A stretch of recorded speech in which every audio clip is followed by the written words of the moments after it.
En mars 2025, l'Internet mondial s'est amusé à transformer ses images personnelles en style Ghibli. Tout ça grâce du coup à la nouvelle version de ChatGPT qui permettait donc de transformer des photos réelles en style de différents dessins animés, les Simpsons, Pixar et du coup Ghibli. Évidemment, ça fait énormément de débats sur internet et en dehors, ça posait énormément de questions, notamment la question déjà de l'utilisation massive de l'IA qui est très peu écologique. Également, cette traîne a été utilisée par des politiques qui clairement vont à l'encontre des valeurs du studio Ghibli. Par exemple, la Maison Blanche qui a utilisé ce style pour faire une image d'une ressortissante dominicaine pleurant en étant menottée, totalement à l'encontre des valeurs du studio Ghibli. En plus, vraiment, l'IA, ça va aussi à l'encontre des valeurs du studio Ghibli et de Miyazaki parce qu'il avait dit en 2016 qu'il ne souhaiterait jamais intégrer l'IA dans son travail, ce qui serait pour lui une insulte à la vie. Évidemment, une dernière question qui se pose, c'est la question des droits d'auteur, puisque Ghibli, ce sont des licences très bien protégées, et vous savez que le Japon protège très bien leurs œuvres, donc ça a évidemment posé cette question des droits d'auteur, parce que c'était du vol, clairement. Bref, en l'espace d'une fonctionnalité et d'une trend, l'IA a bafoué des règles éthiques et juridiques. Ça a amené énormément de personnes à se questionner sur les dangers de l'IA et sur les répercussions que ça pourrait avoir dans certains domaines, notamment sur les animés et les mangas. Tout d'abord, je voudrais faire un point sur ce qu'est l'IA. Même si vous savez très certainement ce que ça veut dire et ce que ça signifie exactement, ça signifie donc intelligence artificielle, et c'est l'ensemble de systèmes informatiques capables d'effectuer des tâches relevant de l'intelligence, donc apprentissage, raisonnement, résolution de problèmes. Et l'IA, ça date pas d'hier. L'IA, ça a vraiment pris son essor après la Seconde Guerre mondiale. Il y a eu l'invention donc des ordinateurs à programme enregistrés, et ça s'est développé et perfectionné jusqu'à aujourd'hui, et justement depuis 2022-2023, ça s'est démocratisé avec l'arrivée de ChatGPT et des autres IA génératives. Même si vous aviez déjà des IA autour de vous depuis longtemps, notamment les assistants de maison, les assistants vocaux des téléphones, les personnages non joueurs dans les jeux vidéo, et encore un autre exemple, les logiciels de traduction comme Google Traduction, DeepL, etc. C'est des intelligences artificielles déjà. On va surtout s'intéresser à l'intelligence artificielle générative, donc l'IAG, qui permet donc la génération d'images, de vidéos, d'audio, avec seulement l'aide d'une requête. Évidemment, on va parler d'anime et de manga, donc il faut quand même que je vous parle de la présence de l'IA au Japon. Bon, c'est pas étonnant, mais l'IA est déjà très présente au Japon. On connaît que le Japon est toujours très en avance technologiquement sur nous. Ils ont déjà utilisé énormément dans le mannequinat, dans la publicité, évidemment, aussi à la télévision et sur les réseaux sociaux. Il y a notamment la VTubeuse Kizuno Ai, donc les VTubeuses, normalement c'est des personnes qui sont derrière, mais qui utilisent un avatar parce que personne n'a pas envie de se montrer, comme Iwan Moss, qui est une des plus connues. Mais là, c'est une VTubeuse créée de A à Z par une IA. Bref, tout ça pour vous dire que l'IA est déjà bien présente au Japon, partout, et que évidemment ça fait petit à petit son entrée dans les domaines du manga et de l'anime. Fin novembre 2025, des utilisateurs d'Amazon Prime se sont rendus compte qu'il y avait un doublage automatique en anglais et en espagnol sur certains épisodes d'anime. Ils ont été très surpris et très déçus de ça. C'était présent du coup avant que ce soit enlevé sur Banana Fish, No Game No Life 0 ainsi que Vinland Saga, et sincèrement j'ai vu des extraits du doublage, c'est catastrophique. Il n'y a pas d'intonation, c'est pas cohérent avec l'action qui se passe, rien de va. Amazon a décidé de les enlever, mais ils avaient publié dans un communiqué en mars 2025 qu'ils utilisaient l'IA, qu'ils comptaient l'utiliser, qu'ils testaient pour faire du doublage sur des programmes qui de toute façon, selon eux, n'auraient jamais été traduits autrement.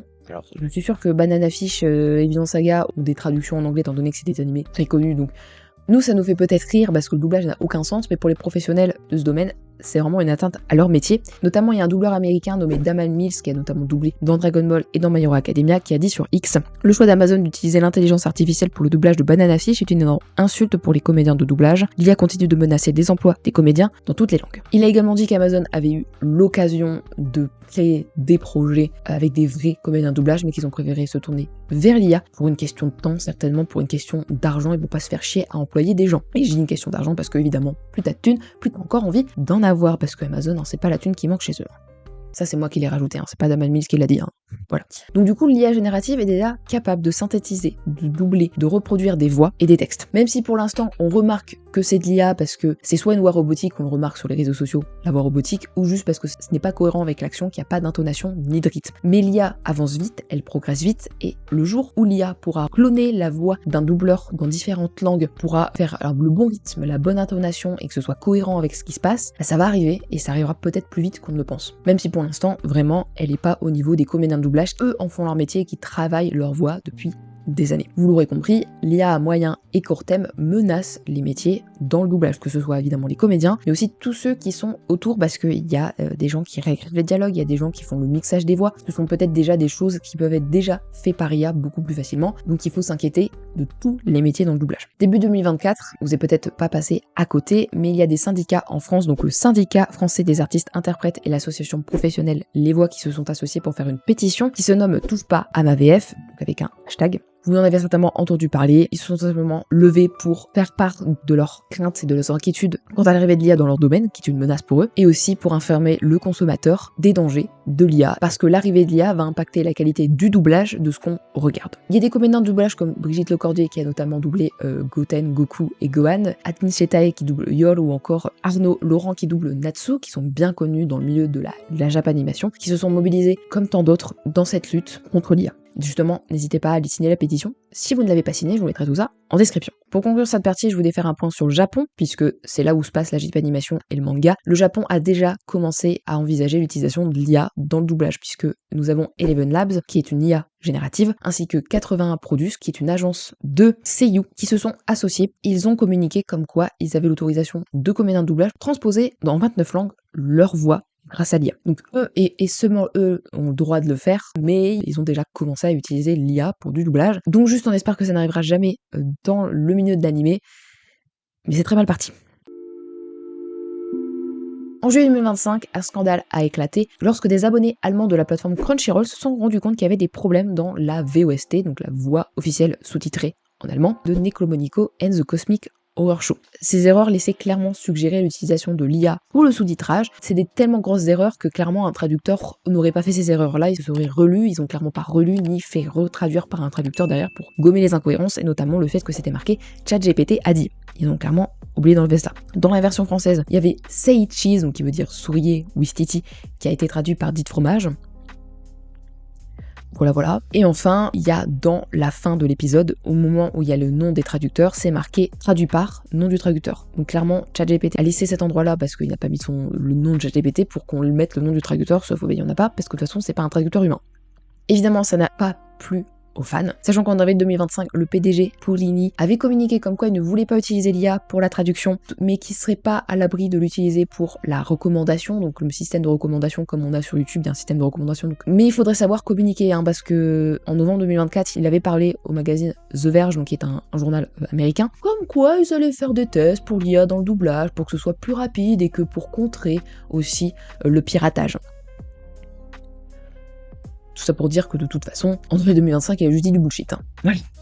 Sachant qu'en plus, il y avait déjà eu un scandale en 2023 avec l'anime Yuzuki, les 4 frères, où il y avait déjà eu des traductions en anglais vraiment qui n'avaient aucun sens. Il y avait déjà eu des tests, certainement depuis 2023 en réalité, sur certains animés, et ces sous-titrages pourris avaient déjà alimenté à cette époque-là des rumeurs sur l'utilisation de l'IA. Il n'y a pas vraiment de communication sur Yuzuki les 4 frères, sur pourquoi il y avait eu ça. Par contre, pour Necronomicon and the Cosmic Horror Show, ce serait pas Crunchyroll qui serait à la base de ça, mais C-Games, ceux qui font les sous-titres, puisque des réditeurs ont comparé les sous-titres de Crunchyroll à ceux-là de cet animé-là, c'est pas ceux qui sont utilisés habituellement. Ils ont également précisé, des personnes qui travaillent dans ce milieu, que dans le contrat, ils pouvaient avoir des choses comme quoi on n'avait pas le droit de toucher aux sous-titres, ou que juste on pouvait pas avoir accès aux sous-titres avant la publication, donc ce serait pour ça que Crunchyroll n'aurait pas changé les sous-titres avant la publication. Bref, dans tous les cas, faut retenir quand même que Crunchyroll fait des tests avec l'IA pour la traduction. Et pour le manga, c'est un peu pareil, ça va commencer à arriver. Évidemment, la machine pourra pour l'instant pas 100% remplacer l'humain, puisque l'humain doit repasser par derrière, vous l'avez bien vu. Frédéric Elshod, qui est le traducteur officiel des œuvres de Osamu Tezuka, a parlé à Nippon.com et nous a dit que aux États-Unis, mais partout dans le monde, plus en plus de startups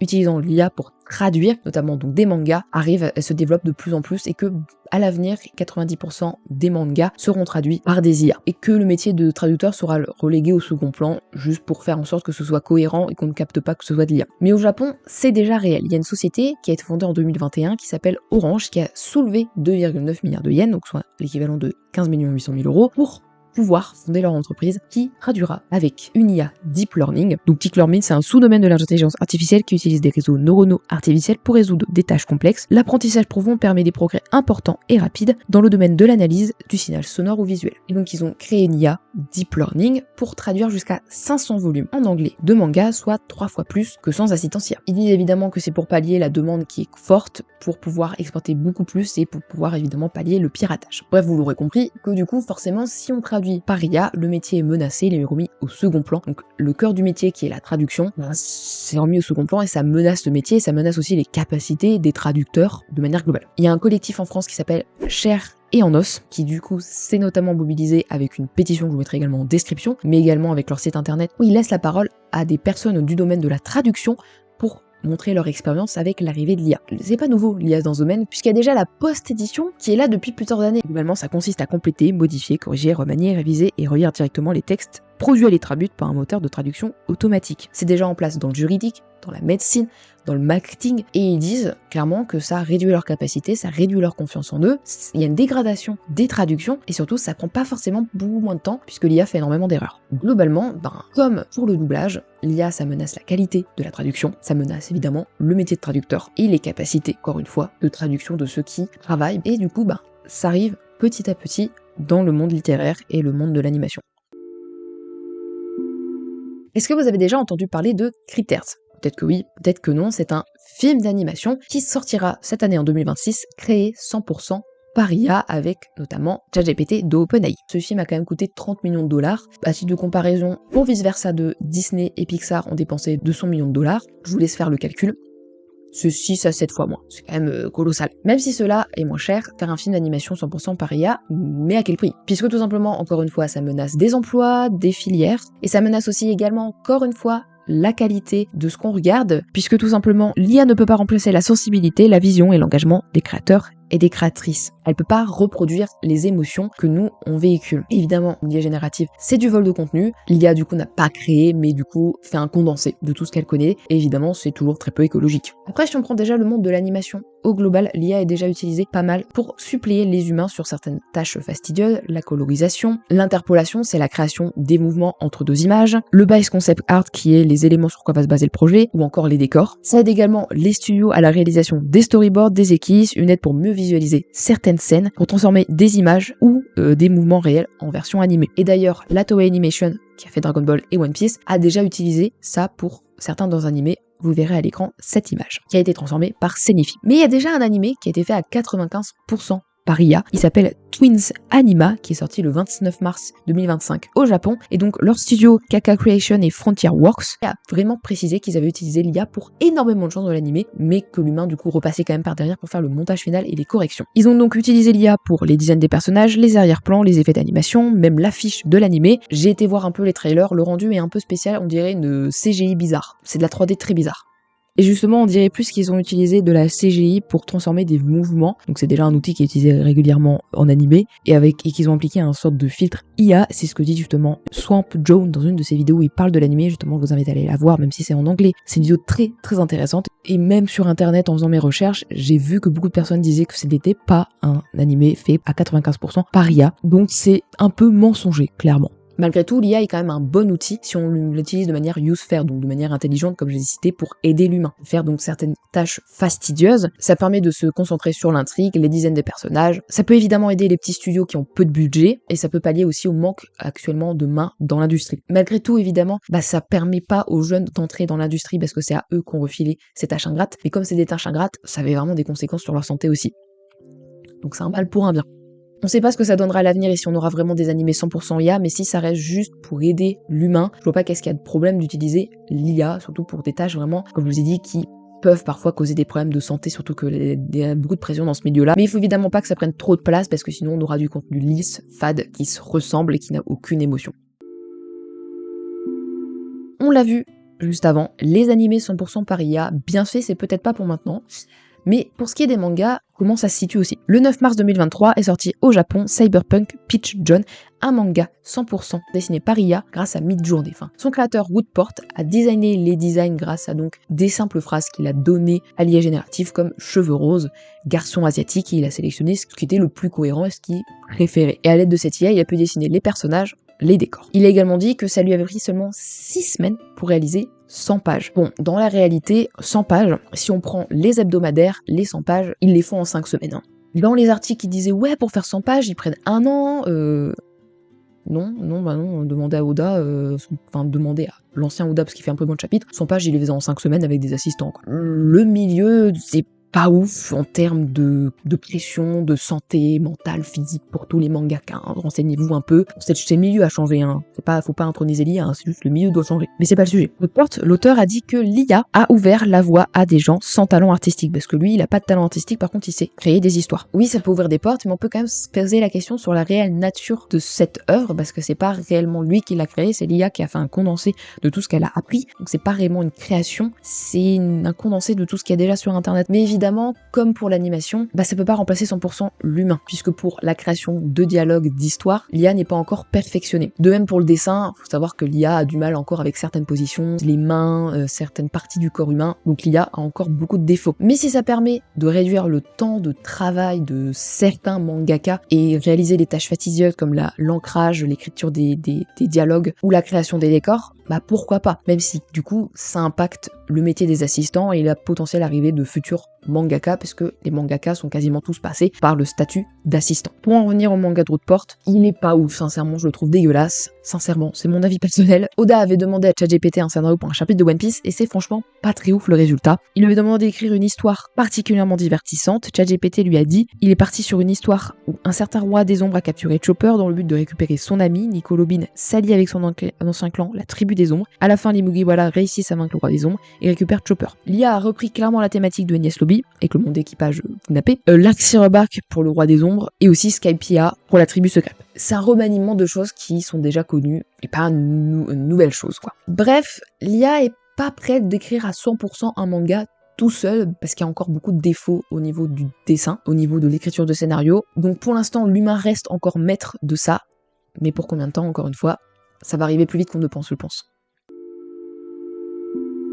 En bref, l'IA est déjà bien présente dans le milieu de la japanimation et du manga. Dans le doublage, la traduction, en passant par l'animation et le manga, l'IA est déjà utilisée depuis de nombreuses années afin d'aider à la réalisation, alléger le travail et les répercussions que cela a sur la santé des animateurs et assistants, effectuant les tâches ingrates, également pour alléger le temps de travail. Mais si cela reste de l'ordre du fair use, tout va bien. Si l'humain reste le créateur à part entière, c'est ok d'utiliser l'IA. Mais si l'humain décide délibérément d'utiliser cet outil pour faire du doublage artificiel, des dessins artificiels, qui utilisent du contenu volé, je rappelle, de la traduction automatique ou non faite par les humains, ou encore des animés ou mangas uniquement faits par IA, alors il est là le danger. Le danger d'avoir des choses lisses, fades, qui se ressemblent, qui n'ont aucune émotion, le danger de détruire des millions d'emplois, parce que le danger, ce n'est pas l'IA, mais l'humain qui l'utilise.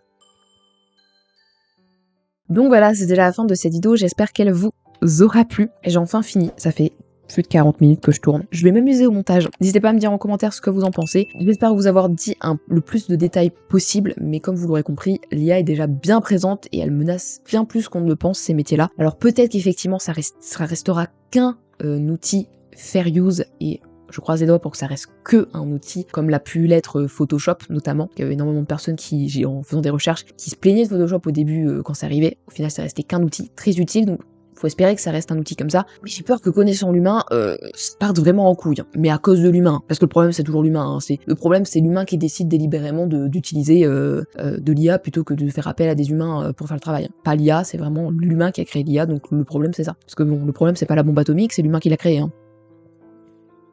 C'est un exemple parmi tant d'autres. Bref, n'hésitez pas à me contredire en commentaire si vous avez d'autres choses à me dire. J'espère vraiment que j'aurai été claire. De toute façon, si je ne suis pas claire à certains moments de la vidéo, je ferai en voix off de toute façon des éléments pour être plus concise, pour être plus précise. Parce que les longues vidéos comme ça, j'ai toujours peur de mal me faire comprendre. Enfin bref, j'espère vraiment que cette vidéo longue mais intéressante vous aura plu. Puis on se retrouve la semaine prochaine pour une prochaine vidéo. Bye bye.